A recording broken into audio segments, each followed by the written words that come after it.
भाग्य का लिखा कभी नहीं मिटता। ये एक पंडित और यमदूत की कहानी है। ये बात बहुत ही पहले की है। किसी गांव में एक बहुत ही ज्ञानी पंडित रहता था। एक दिन वो अपने बचपन की मित्र से मिलने के लिए दूसरे गांव जा रहा था।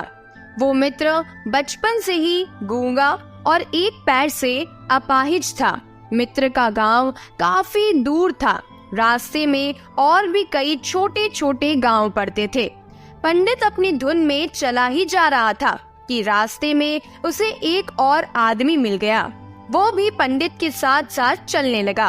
पंडित ने सोचा, चलो अच्छा ही हुआ, साथ साथ चलने से सफर जल्दी कट जाएगा। चलते चलते पंडित ने उस आदमी से उसका नाम पूछा तो उस आदमी ने अपना नाम महाकाल बताया। पंडित को ये नाम थोड़ा अजीब सा लगा, पर पंडित ने नाम के विषय में कुछ पूछना उचित नहीं समझा। दोनों धीरे धीरे साथ में चल ही रहे थे कि तभी रास्ते में एक गांव आया। तो महाकाल ने पंडित से कहा, तुम आगे चलो, मुझे इस गांव में एक संदेशा देना है, मैं तुमसे आगे मिलता हूँ। पंडित ने कहा, ठीक है, और आगे की ओर चल दिया। तभी गांव में खबर फैली कि एक व्यक्ति को भैंसे ने मार दिया है। जैसे ही भैंसे ने उस व्यक्ति को मारा, ठीक थोड़ी ही देर में महाकाल आ गया। फिर चलते चलते दोनों एक दूसरे गांव के बाहर पहुंचते हैं, जहां पर एक छोटा सा मंदिर बना था। ठहरने की व्यवस्था भी अच्छी लग रही थी। पंडित के भी मित्र का गांव वहां से दूर था और रात भी होने वाली थी। तो पंडित ने कहा, रात्रि होने वाली है, पूरा दिन चलते चलते थकान भी लग रही है और भूख भी लगी है, तो यही भोजन करके आराम कर लेते हैं, सुबह आराम से आगे का सफर तय करेंगे। महाकाल ने कहा, ठीक है, मुझे इस गांव में किसी को कुछ जरूरी सामान देना है, तुम खाना खा लो और आराम करो, मैं बाद में आके खा लूंगा। इतना कह के वो वहाँ से चला गया। लेकिन उसके जाते ही कुछ ही देर में उस गांव में धुआं उठता हुआ दिखाई दिया और देखते ही देखते पूरे गांव में आग लग गई। पंडित ने आश्चर्य से सोचा, ये महाकाल जहाँ भी जाता है वहाँ किसी न किसी तरह की हानि जरूर हो जाती है, कुछ न कुछ तो गड़बड़ जरूर है। लेकिन पंडित ने रात्रि में महाकाल से इस बात का कोई जिक्र नहीं किया। सुबह दोनों ने फिर अपने गंतव्य की ओर चलना प्रारंभ कर दिया। कुछ ही दूर में फिर एक गांव आया। तो महाकाल ने फिर पंडित से कहा, आप आगे चलते जाइए, मैं कुछ दूर में आपसे मिलता हूँ। मुझे इस गांव में भी कुछ जरूरी काम है, तो काम करके मैं आपसे आगे मिलता हूँ। ये कहकर महाकाल जाने लगा। लेकिन इस बार पंडित आगे नहीं बढ़ा, बल्कि वो वहीं खड़ा होकर महाकाल को देखता रहा कि अब वो कहाँ जाता है और क्या करता है। तभी लोगों की आवाज सुनाई देने लगी कि किसी व्यक्ति को सांप ने काट लिया है और वो मर गया है।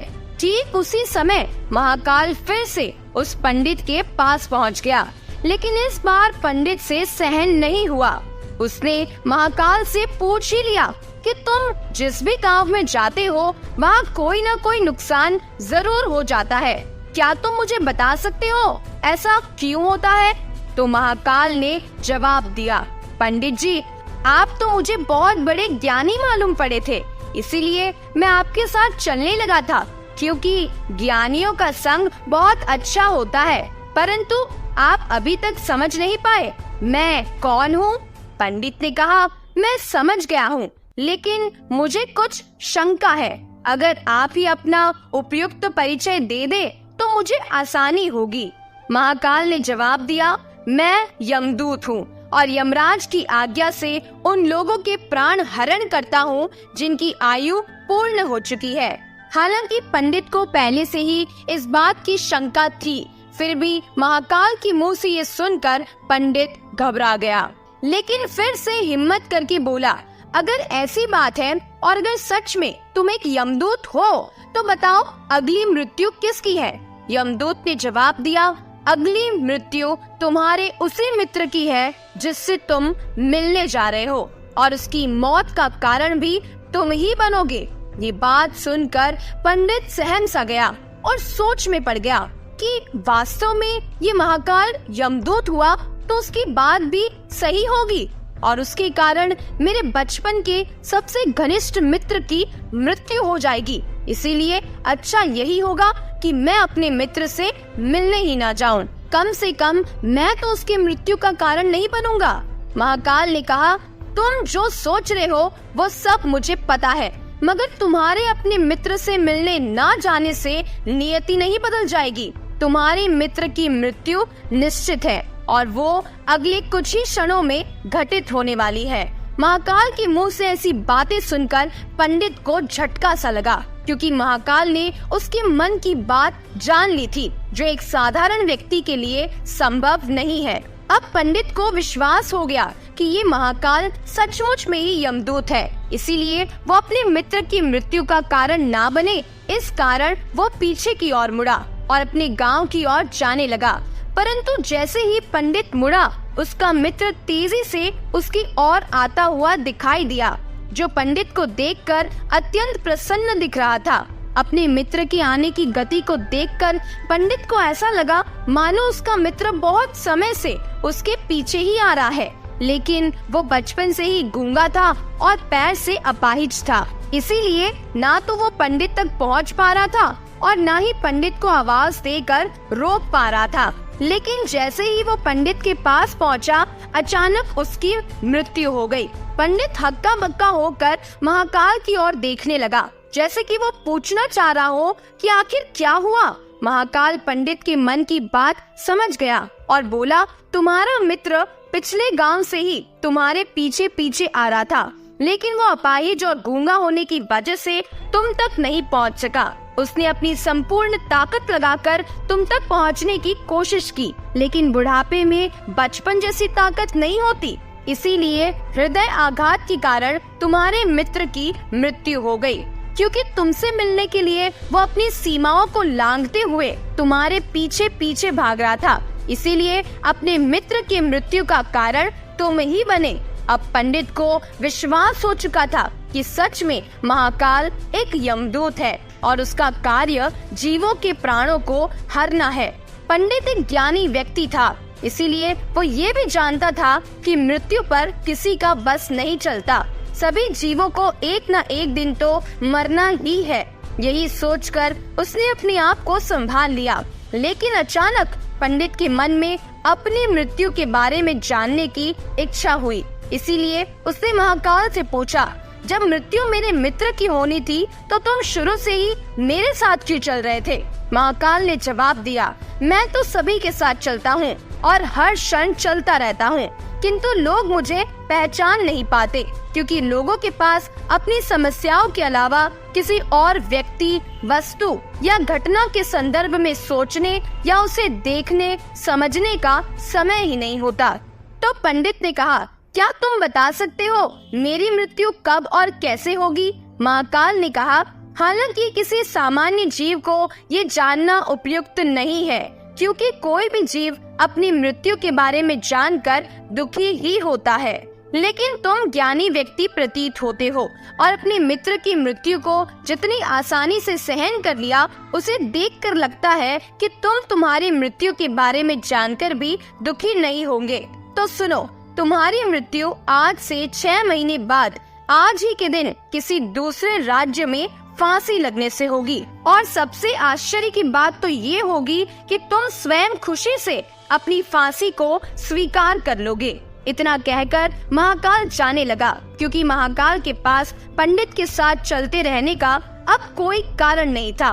पंडित भी अपने मित्र की यथाशक्ति कर्म कांड करके अपने गांव चला गया, लेकिन कोई भी व्यक्ति कितना भी ज्ञानी क्यों न हो, अपनी मृत्यु की बात जानकर व्यथित तो होता ही है और मृत्यु से बचने के लिए कुछ न कुछ करता ही है। सो पंडित ने भी किया, क्योंकि पंडित विद्वान था, इसीलिए उसकी ख्याति उसके राज्य के राजा तक भी थी।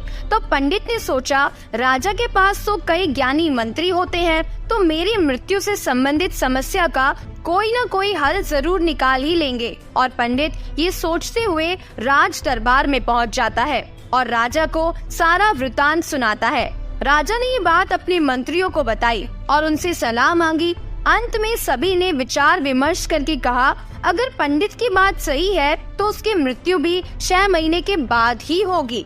लेकिन मृत्यु तब होगी जब वो किसी दूसरे राज्य में जाएगा। यदि वो दूसरे राज्य में जाए ही ना तो मृत्यु भी नहीं होगी। मंत्रियों की यह सलाह राजा को भी उपयुक्त लगी और फिर पंडित के रहने की व्यवस्था महल में ही कर दी गई और राजा के आदेश के बिना उस पंडित से किसी को भी मिलने नहीं दिया जाता था। लेकिन पंडित कहीं भी आ जा सकता था ताकि ये ना लगे कि वो राजा की कैद में है। परंतु पंडित डर के मारे स्वयं ही कहीं आता जाता ही नहीं था। धीरे धीरे पंडित की मृत्यु का समय नजदीक आने लगा और वो भी दिन आ गया जब पंडित की मृत्यु होनी थी। तो जिस दिन पंडित की मृत्यु होने वाली थी, पंडित डर के मारे उस दिन जल्दी ही सो गया ताकि जल्दी से वो रात बीत जाए और अगला दिन आ जाए और उसकी मृत्यु टल सके। लेकिन पंडित को स्वयं नींद में चलने की बीमारी थी और इस बीमारी के बारे में वो स्वयं भी नहीं जानता था। इसीलिए राजा या किसी भी वैद्य को इस बीमारी के बारे में बताने का तो कोई प्रश्न ही नहीं उठता। पंडित अपनी मृत्यु को लेकर बहुत चिंतित था और नींद में चलने की बीमारी तभी आती है जब नींद ठीक तरह से ना हो पा रही हो। तो उसी रात पंडित को नींद में चलने का दौरा पड़ा। वो उठा और महल से निकलकर अस्तबल में गया। पंडित राजा का खास मेहमान था, इसीलिए किसी पहरेदार ने उसे नहीं रोका और ना ही किसी तरह की पूछताछ की। अस्तबल में पहुंचकर वो सबसे तेज चलने वाले घोड़े की पीठ पर सवार होकर नींद में ही राज्य की सीमा के बाहर किसी दूसरे राज्य में चला गया। और इतना ही नहीं, वो नींद में दूसरे राज्य के राजा के महल में पहुंच गया और उस महल के पहरेदार ने भी उसे नहीं रोका और ना ही कोई पूछताछ की। सभी लोग रात्रि की अंतिम पहर होने के कारण नींद में थे। वो पंडित सीधा राजा के शयन कक्ष में पहुंच गया जहां राजा और रानी सो रहे थे। वही पंडित भी जाकर लेट गया। सुबह हुई तो राजा ने पंडित को रानी के बगल में सोया हुआ देखा, जिससे राजा बहुत क्रोधित हुआ। पंडित को गिरफ्तार कर लिया गया। पंडित को तो कुछ समझ नहीं आ रहा था कि आखिर दूसरे राज्य में और राजा के शयन कक्ष में मैं कैसे पहुंच गया। लेकिन वहाँ ये सब सुनने वाला कौन था? राजा ने पंडित को दरबार में हाजिर करने का हुक्म दिया। कुछ समय बाद पंडित को दरबार में लाया गया। कुछ समय बाद राजा का दरबान लगा, जहाँ राजा ने पंडित को देखा और देखते ही इतना क्रोधित हुआ कि पंडित को फांसी पर चढ़ा देने का आदेश सुना दिया। फांसी की सजा सुनकर पंडित कांप गया। फिर भी कुछ हिम्मत करके उसने राजा से कहा, महाराज, मैं नहीं जानता कि मैं राजमहल में कैसे पहुंचा। मैं ये भी नहीं जानता हूँ कि आपके शयन कक्ष में मैं कैसे आ गया और आपके राज्य के किसी भी पहरेदार ने मुझे रोका क्यों नहीं। लेकिन मैं इतना जानता हूँ कि आज मेरी मृत्यु होनी थी और होने भी जा रही है। राजा को ये बात थोड़ी अटपटी लगी। उसने पूछा, तुम्हें कैसे पता कि तुम्हारी मृत्यु होनी है? तुम कहना क्या चाहते हो? राजा के सवाल के जवाब में पंडित ने पिछले 6 महीने की कहानी बता दी और कहा, महाराज, मेरा क्या किसी भी सामान्य व्यक्ति में भी इतना साहस नहीं है कि वो राजा के शयन कक्ष में राजा की उपस्थिति में रानी के पास सो जाए। राजा को पंडित की बात में थोड़ी सत्यता दिखाई दी, परंतु उसने सोचा ये मृत्यु से बचने के लिए महाकाल और अपनी मृत्यु की भविष्यवाणी का बहाना बना रहा है। इसीलिए राजा ने पंडित से कहा, यदि तुम्हारी बात सत्य है और अगर आज तुम्हारी मृत्यु का दिन है जैसा कि महाकाल ने तुमसे कहा था, तो तुम्हारी मृत्यु का कारण मैं नहीं बनूंगा। लेकिन अगर बात झूठी निकली तो निश्चित ही आज तुम्हारी मृत्यु का दिन होगा। क्योंकि पड़ोसी राज्य का राजा उसका मित्र था, उसने तुरंत सिपाहियों के हाथ दूसरे राज्य के राजा को पत्र भेजा और पंडित की बात की सत्यता का प्रमाण मांगा। शाम तक भेजे गए सैनिक वापस लौट आए और उन्होंने बताया, महाराज, पंडित जो कुछ भी कह रहा है वो पूर्णतः सत्य है। दूसरे राज्य के राजा ने पंडित को रहने के लिए अपने ही महल में संपूर्ण व्यवस्था कर रखी थी और पिछले 6 महीने से पंडित राजा का मेहमान था। कल राजा अंतिम बार इनके शयन कक्ष में मिले थे और इसके बाद ये इस राज्य में कैसे पहुंच गया, इसकी जानकारी किसी को भी नहीं है। इसीलिए उस राज्य के राजा के अनुसार पंडित को फांसी की सजा देना उचित नहीं है। लेकिन राजा के लिए एक नई समस्या आ गई, क्योंकि उसने बिना कुछ जाने ही पंडित को फांसी की सजा सुना दी थी। इसीलिए अगर पंडित को फांसी ना दी जाए तो राजा के कथन का अपमान हो जाएगा, और अगर राजा के द्वारा दी गई सजा का मान रखा जाए तो पंडित की बिना वजह ही मृत्यु हो जाएगी। राजा ने अपने सभी मंत्रियों से इस बात की चर्चा की। सभी मंत्रियों ने सुझाव दिया कि महाराज, पंडित को एक कच्चे सूत से फांसी लगवा देते हैं। इससे आपके कथन का भी मान रह जाएगा और कच्चे सूत के धागे से पंडित को फांसी भी नहीं लगेगी और उसके प्राण बच जाएंगे। राजा को ये सुझाव अच्छा लगा। उसने ऐसा ही आदेश सुना दिया। पंडित के लिए कच्चे धागे की सूत का फांसी का फंदा बनाया गया और नियम के अनुसार पंडित को फांसी पर चढ़ा दिया गया। सभी लोग खुश थे कि ना तो पंडित मरेगा और ना ही राजा का वचन झूठा पड़ेगा। पंडित को भी विश्वास था कि सूत के धागे से तो उसकी मृत्यु हो ही नहीं सकती, इसीलिए वो भी खुशी खुशी फांसी पर चढ़ने को तैयार था, जैसा कि महाकाल ने उससे कहा था। लेकिन जैसे ही पंडित को फांसी दी गई, सूत का धागा टूट गया, लेकिन टूटने से पहले उसने अपना काम कर दिया था। पंडित के गले की नस सूत के धागे से कट चुकी थी और पंडित जमीन पर पड़ा तड़प रहा था। हर धड़कन के साथ उसके गले से खून की फुहार निकल रही थी और देखते ही देखते पंडित का शरीर पूरी तरह से शांत हो गया। सभी लोग आश्चर्यचकित थे, पंडित को मरते देख रहे थे। किसी को विश्वास ही नहीं हो रहा था कि इस कमजोर से धागे से किसी की मृत्यु हो सकती है। लेकिन घटना तो घट चुकी थी। नियति ने अपना काम कर दिया था। जो होना होता है वो होकर ही रहता है।